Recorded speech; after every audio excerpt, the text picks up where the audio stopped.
Today we're working on proving trig identities. We need to know something about simplifying fractions. Anytime that you have the same term in the top and the bottom of a fraction, they can cancel. And a by itself is the same as a over 1. So these a's cancel, leaving 1. Okay. Here we've got a's on the top. B's can cancel, leaving b over a. When you're dividing fractions, it's the same as multiplying by the reciprocal. So that'll give a.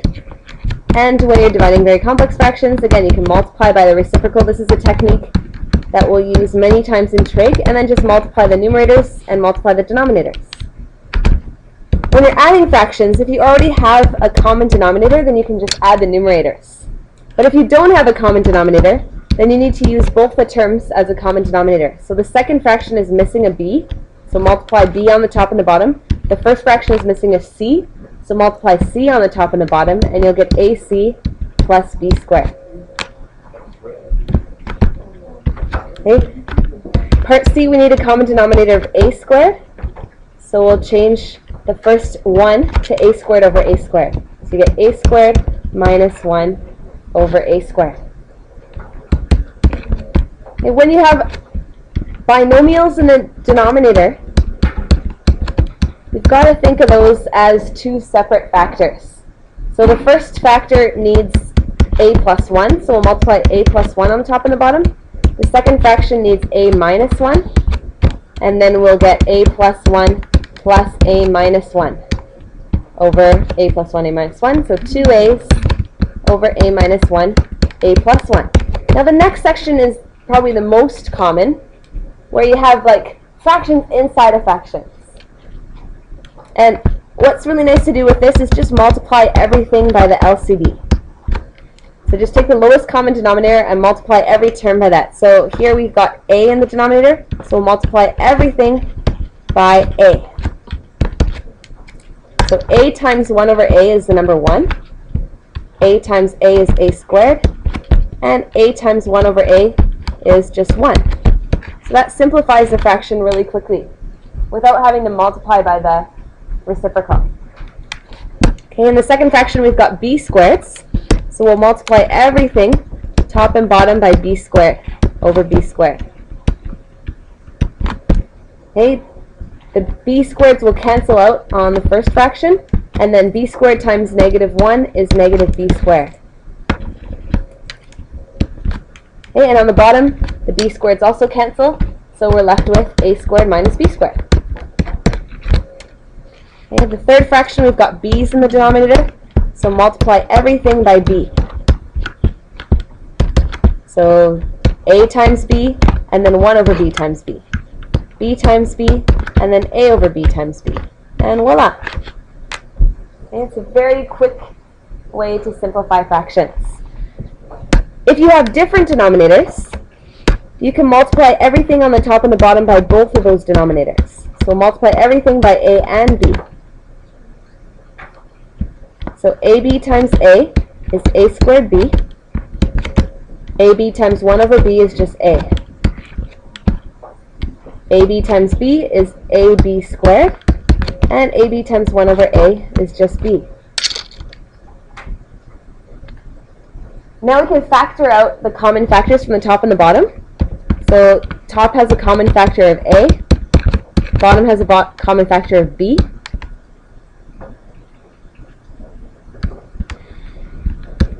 And then we end up with ab plus 1 on the top and the bottom, leaving a nice a over b as the final answer.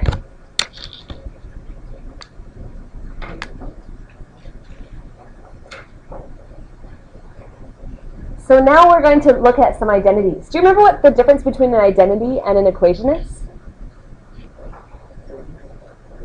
Something about the x value.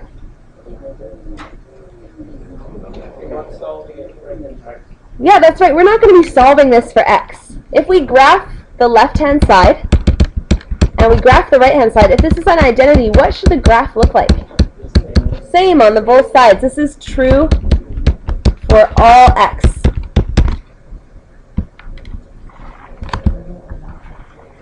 Okay, so let's check and see if those two graphs actually do look the same. So pull out your graphing calculators. So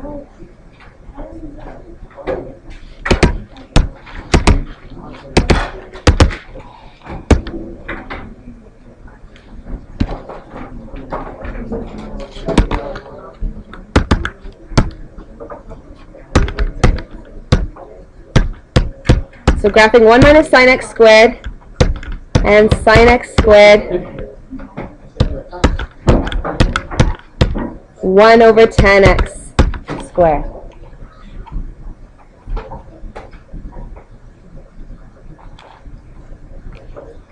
We'll use the zoom trig.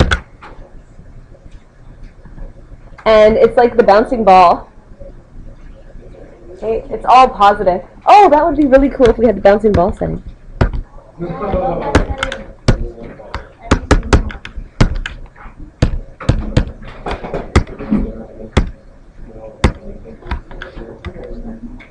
There we go. Okay, so because we have sine squared, that's what makes it positive. Here comes the second graph. It's following exactly the same points. Boy.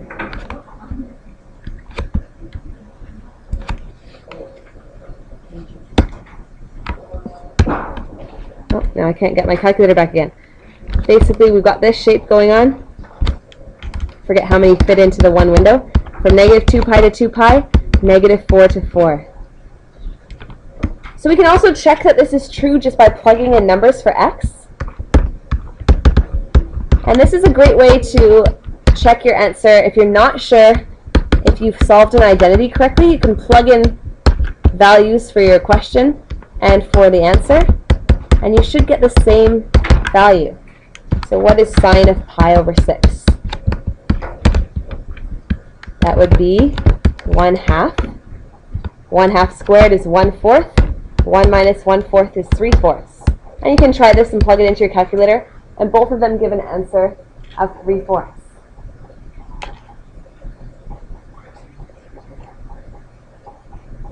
So we also need to be a little bit careful with restrictions. Sometimes one side of the equation is defined only for certain values of x, and the other side might not be defined for all the same values. So we verified it graphically. Let's find out if these sides of the equations are the same. Does 1 minus sine squared have any restrictions? Is there anything that x is not allowed to be? Do you remember last time how we had we found the restrictions for tan x because tan is sine over cosine, and then the denominator is not allowed to be 0? So 1 minus sine squared, does this have a denominator? No, there's no restrictions. There's no restrictions if there's no denominator. Unless, of course, there's a denominator in disguise. Whereas the other side of the equation is sine squared x cotangent squared x. So going back to our identities on the board, cotangent squared is actually a rational trig expression. It's actually a fraction in disguise. Cotangent is the same as cosine over sine.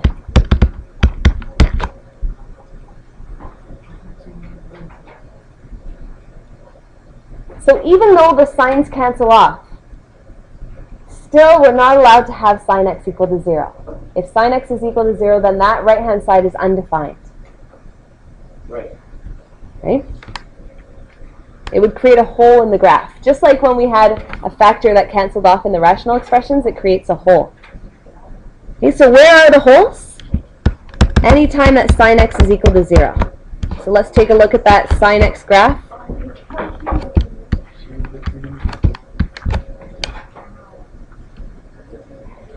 So anytime that sine is 0, then we would have a hole at that point. So x cannot equal 0, x cannot equal pi, x cannot equal 2 pi, and so on and so forth. X is not allowed to be any multiple of pi.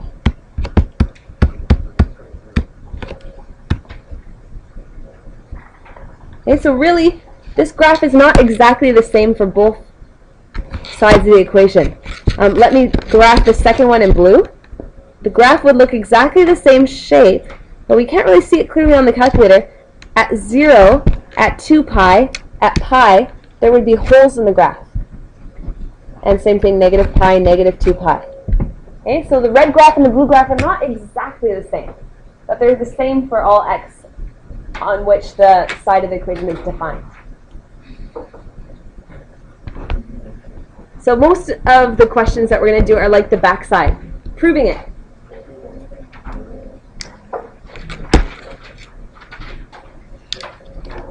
To prove a trig identity, write the left-hand side on one side, draw a line.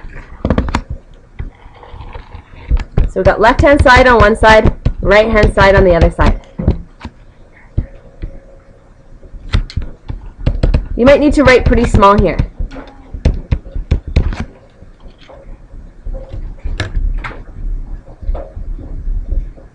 Okay? And then there are some steps that you can use to prove it.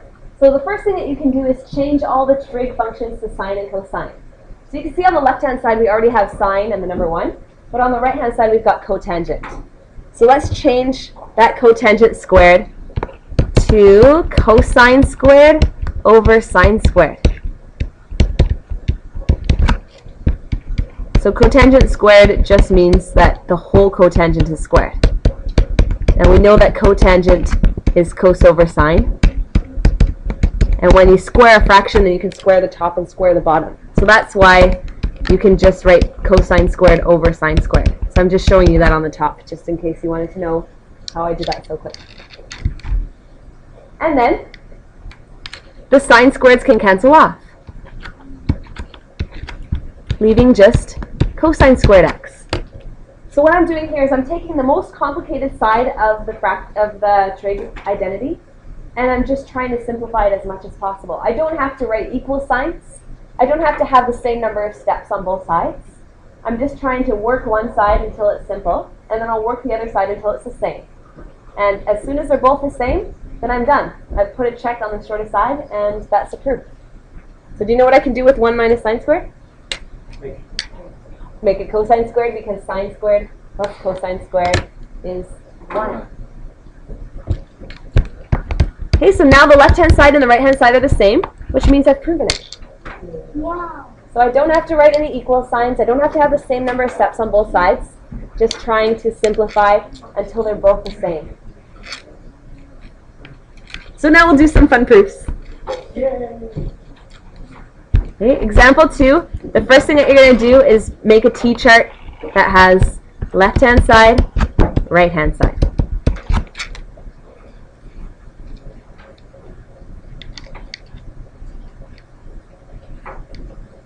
Okay. Change all of the complex secant functions into just cosine or sine. So let's change the secants to 1 over cos. Change this secant to 1 over cos.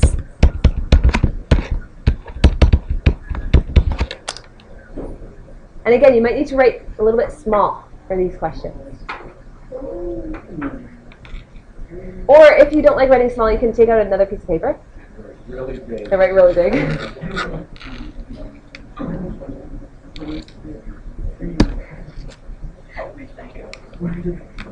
As soon as you've changed everything to sine and cosine, if you are getting stuck, one thing you can do is change all your sines to a's and your cosines to b's, and you can just turn it into solving fractions like we did on the first page. Okay, so really on the left-hand side we've got like 1 over b over 1 minus b. On the right side we've got 1 over b plus 1 over a squared. Okay, so to get rid of a complex fraction, you just take all the denominators and multiply the top and the bottom of the fraction by that denominator. So cosine times 1 over cosine is 1. Cosine times 1 is cos. Now on the bottom, we have sine squared cosine. I can use the same sort of technique for this one. I can multiply the top and the bottom of the fraction by cosine. So I have cosine times 1 over cosine is just 1. Here I expand. Cosine minus cosine squared.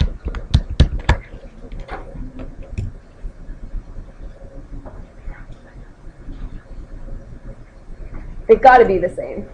But it really doesn't look the same.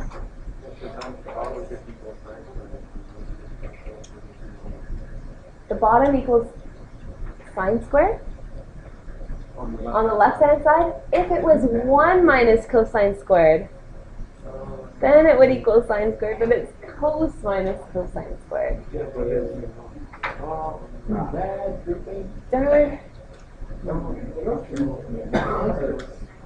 So there's some other techniques that we can use. We could factor, if maybe there's something that cancels from the top and the bottom. In this case, it doesn't work so well. There's a trick that we learned last class. Yeah, you got it, I heard it. Multiply by the conjugate. Whenever you see something like 1 plus cosine in the top, and you've got like 1 minus cosine in the bottom, that's the time to multiply by the conjugate.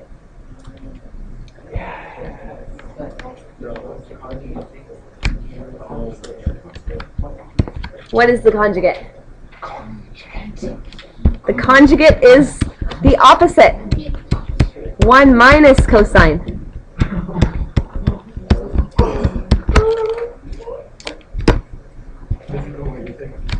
Okay? So, if we expand this, this is a difference of squares. So 1 plus x times 1 minus x is 1 minus x squared. If you FOIL it out, the middle terms are going to cancel out.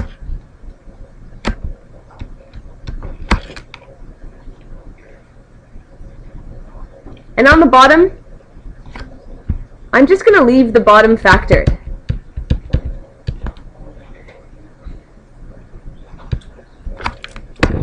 I'm not going to expand the bottom. Usually, it's best to leave the bottom factored until the last step. So, do you guys know what 1 minus cosine squared is?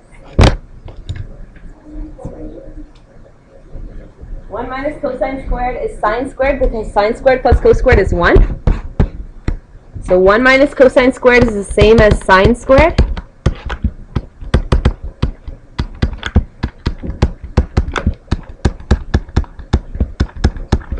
Do you see something happening? I see a conjugate. Oh. The sine squareds cancel. I expand the cosine. Or you can factor the left-hand side. Oh, thank goodness, it matches, yay. QED, proven.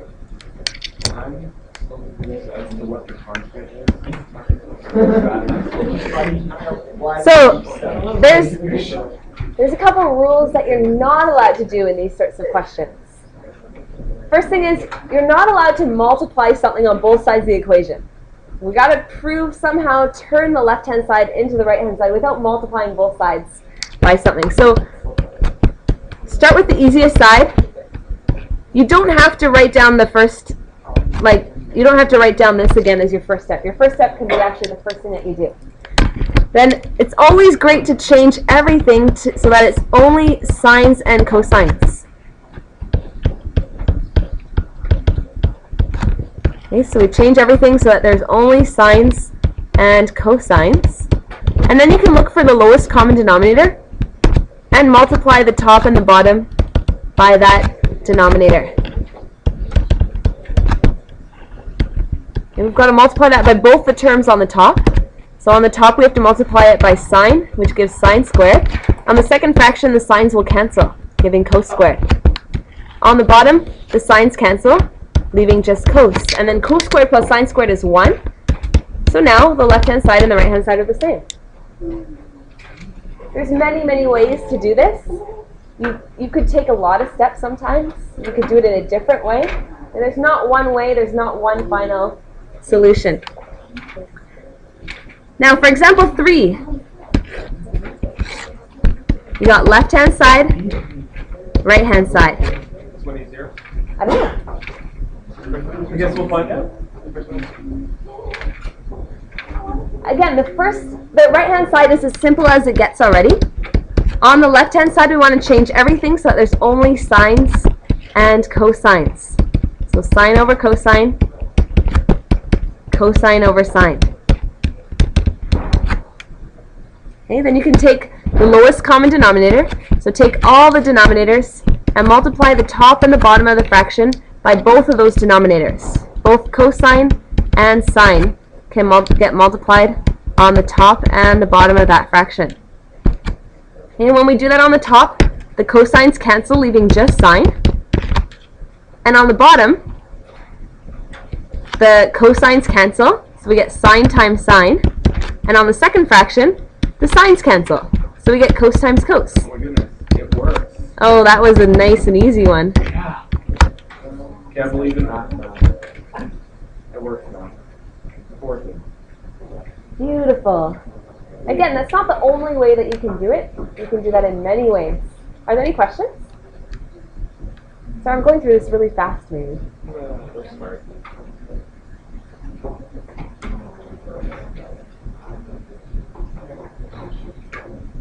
Okay, and you try the last one. For the practice question, we'll change the left-hand side first because we only want sines and cosines. And then you can multiply everything by the lowest common denominator to get rid of those signs in the denominator.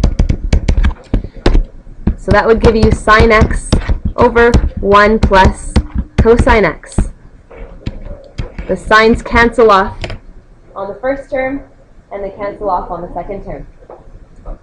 When you get to this stage in a question where the left-hand side and the right-hand side looks almost exactly the same except for they're flipped upside down, or there's a 1 plus cos x with a 1 minus cos x on the other side, this is where we use the conjugate step. So I'm going to do this on the right-hand side because I have more space on the right-hand side, but you could also do it on the left-hand side. You're going to multiply by exactly the opposite binomial.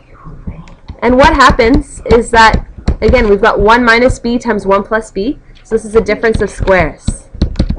And usually I don't expand the denominator unless I absolutely have to. 1 minus cosine squared is the same as sine squared. And then the signs cancel off. Same on both sides. And of course the question is going to be done more beautifully if you can do it in fewer steps, not by skipping steps, but by finding the shortest path to the solution. Your homework is from page 271, numbers 1 to 26, even.